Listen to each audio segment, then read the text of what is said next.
meditating for 9 hours a day in the last 10 days was a remarkable experience. I had many realizations, and I think it opened the door I thought it was closed. But before I share my realizations with you, I would like to tell you how my meditation journey started. 6 years ago, I learned to meditate in a Zen temple. But before I got to the Zen temple, I was experiencing quite deep depression and anxiety. I always searched for the meaning of life ever since I was a teenager, and I read whatever book I thought it would give me an answer. I was mesmerized by teachers on seminars or on YouTube. I would just be extremely interested in whatever I thought would give me an answer, to the point that I went to university and studied philosophy, both a graduate and a postgraduate degree. But somehow all my efforts were in vain. They didn't give me an answer. And that was because my approach was purely intellectual. I didn't know a different way to relate to myself, to others, and to reality. I could only relate to it intellectually, so to speak. You will see what I mean. This knowing relation to the world, to reality, would save me. But it didn't. It only made it worse, and my suffering became even bigger because of this knowing, because I couldn't get out of duality. No matter what I did, it was in vain. It was for nothing, because everywhere it was me. Everywhere I tried to speak with other people, I only see myself. So I had enough. I graduated philosophy, and I said to myself that I have to do something, because it was unbearable.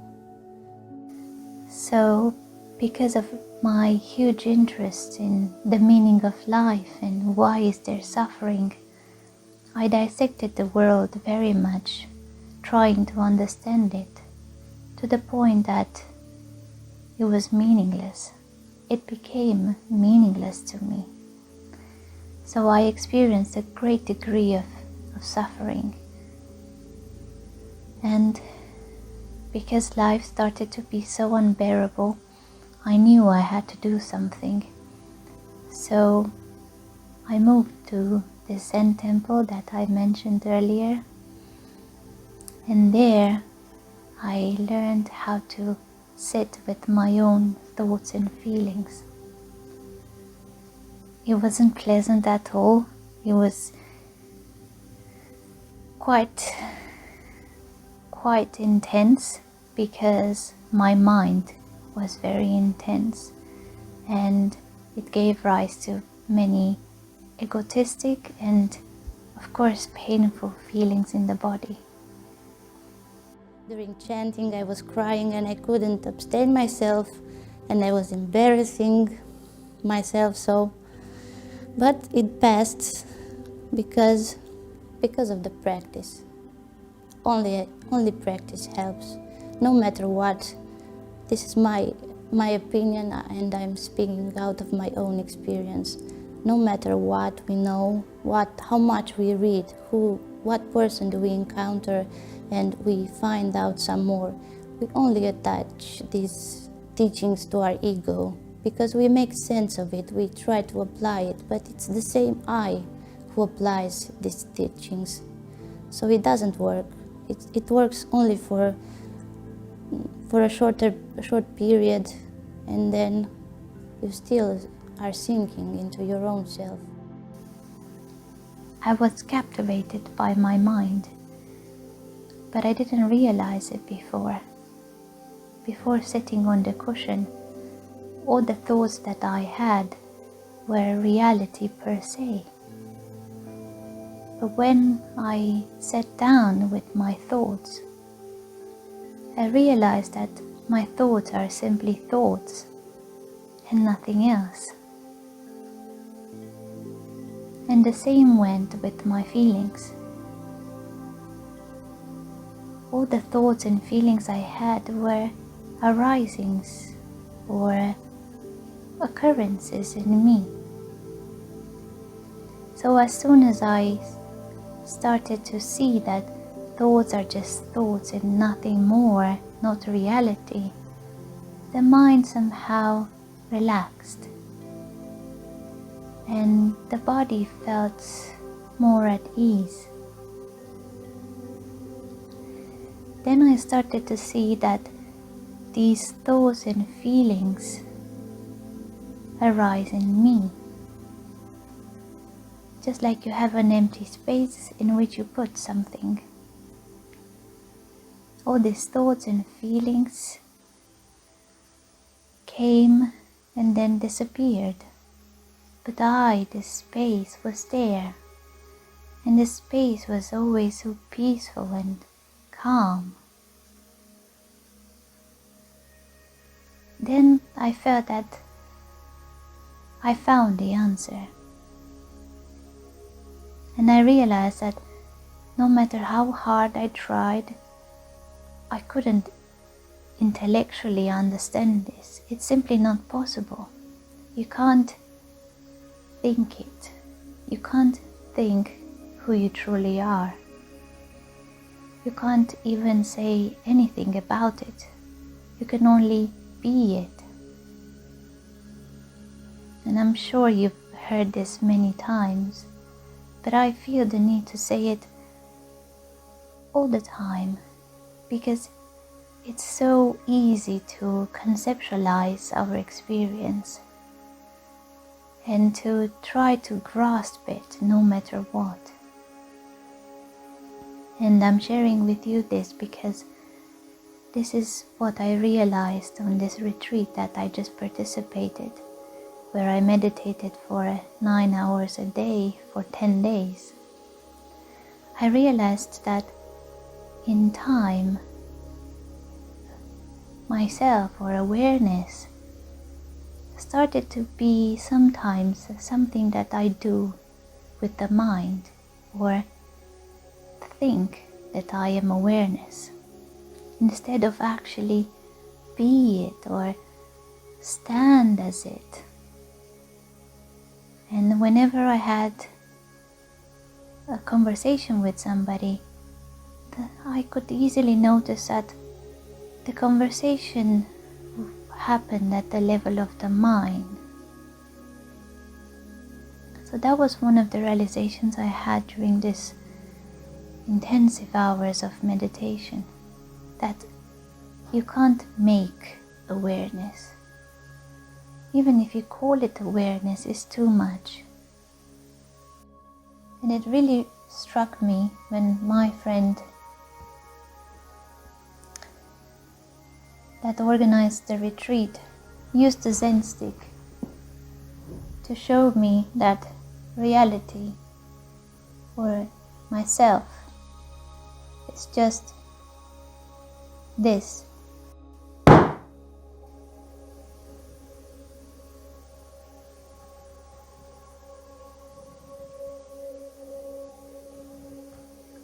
When you hear that, there is no thinking, no feeling, no projection of I, my, me, no self, no other, no world, and especially no awareness. Nothing, or not even that is accurate. But there's only this.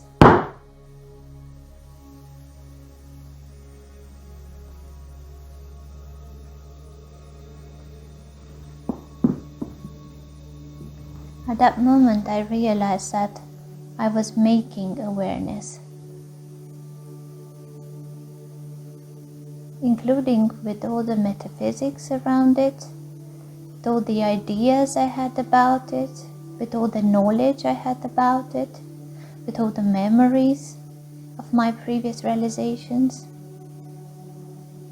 So instead of actually living it or being it knowingly, I had a very enlightened idea about it. Even if you call it nothing, is too much. Because even when you say nothing, it implies the absence of something. So, by definition, because we use language, we tend to think dualistically. Nothing wrong with that as long as we know it's an illusion or that it's not really like that in reality. So, all that I can say about who I am would be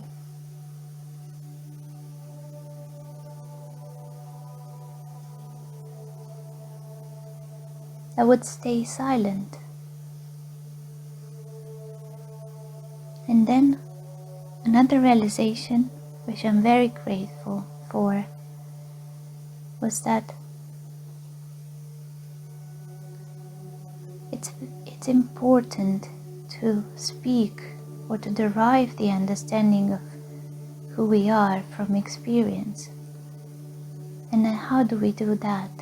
Well, by revisiting the place of who we are, revisiting the experience of being aware. And that experience should be a fresh one, derived from the here and now. And I realized that this experience is very, very accessible after meditation.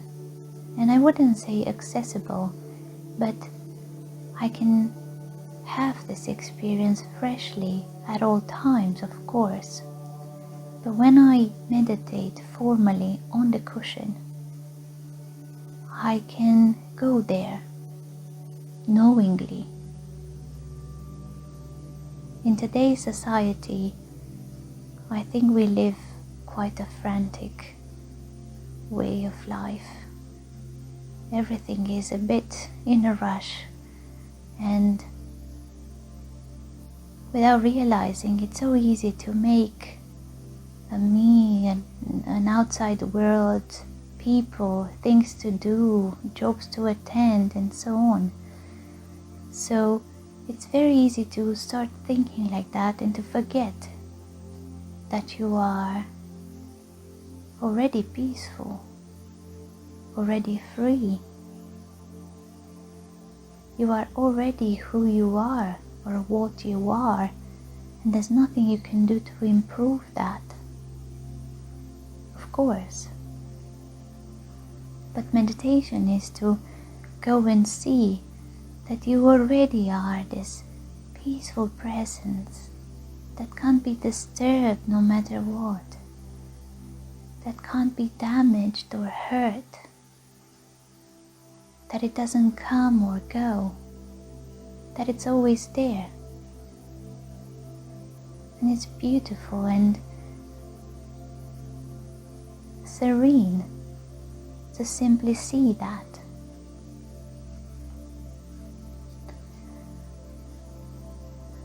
So even if I had this realization 6 years ago, in time I didn't pay too much attention to meditation.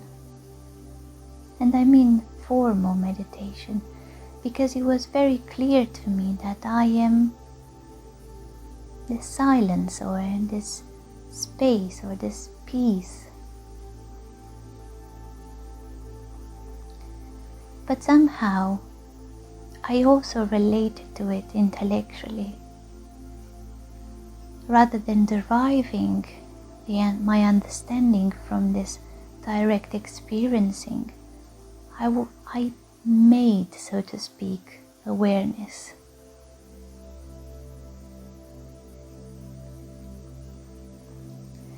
So meditating for so many hours helped me to see that it's vital, I would say, at least for me, to spend some time every day to just dedicate it, to see that I am already the presence of awareness, that there's nothing I can do to improve that. Not even meditation would do that. But what would meditation do is to help me see that, to help me see clearly that I am that. Even if sometimes the mind gets in the way and thinks in terms of subject and object, and it creates a world, time and space. Or sometimes by the power of habit, it still thinks in terms of being a separate self or an ego. I think that's normal. I don't think we become superheroes once we understand clearly who we are. There are still some habits of taking ourselves to be a person that is separate from the world. I also think that there are still echoes in the body that somehow trigger when we hear certain words or when we are in the presence of certain people. And for all that, why wouldn't we spend some time every day and to see clearly how the mind tends to veil this understanding of who we are? And not just the mind, also some feelings in the body that might come up during meditation. Now, I must say that I was a bit confused because I heard people saying that meditation is not required because it's a focusing of the mind. So only a separate self or an ego would practice meditation in order to get something from it. So somehow hearing this discouraged me, but at the same time it rebelled something inside of me because I felt that it's not true. And during this retreat where I meditated for 9 hours a day for 10 days really helped me to see that meditation, even the type of meditation that they encourage on the progressive paths, it's not a focusing of the mind. Of course, for beginners, it might sound like a focusing of the mind. How else would you put it? But I realized in my experience that instead of being a focusing, it's becoming one with the breath, for example, or becoming one with the sound, or whatever we choose as an entry point into awareness. Now, true meditation starts when this so-called object dissolves. So we begin by focusing the mind on the breath, in inverted comma, focusing. So we become one with the breath so that our attention doesn't go to the mind, because if it goes only to thinking, then how can we see awareness itself? But when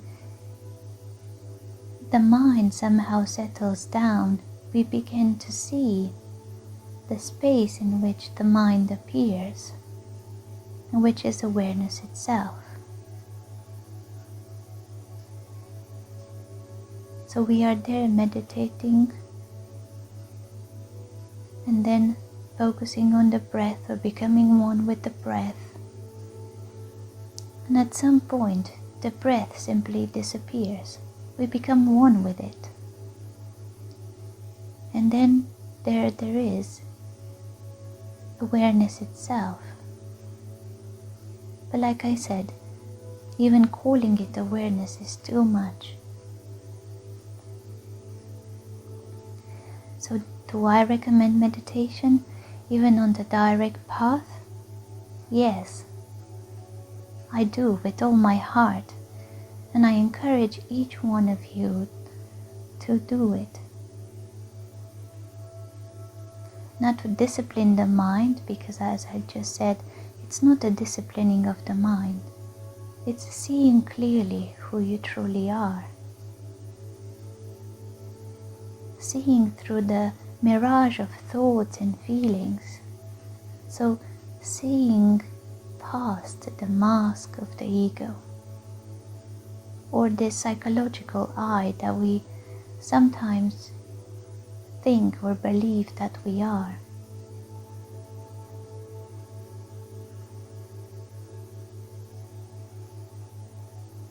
And of course, I don't mean practice meditation in order to gain something, because you already are what you are looking for. You already are peaceful and whole and fulfilled. All that is needed is to see that clearly. And meditation is for that purpose, to see how you truly are already. Because it's very, very easy in today's society, when we have so many things to do, to forget that. It's easy to forget, especially because thinking is by definition dualistic, and it creates, just like I said, a subject and an object, a me and the world. A language gives a sense of myself in an egotistic way. I'm not saying that thinking is bad or language is bad. It has, both of them have their right purpose. What I'm saying is that it's easy to get lost in thinking and feeling and perceiving. And meditation helps us to simply see that and come back.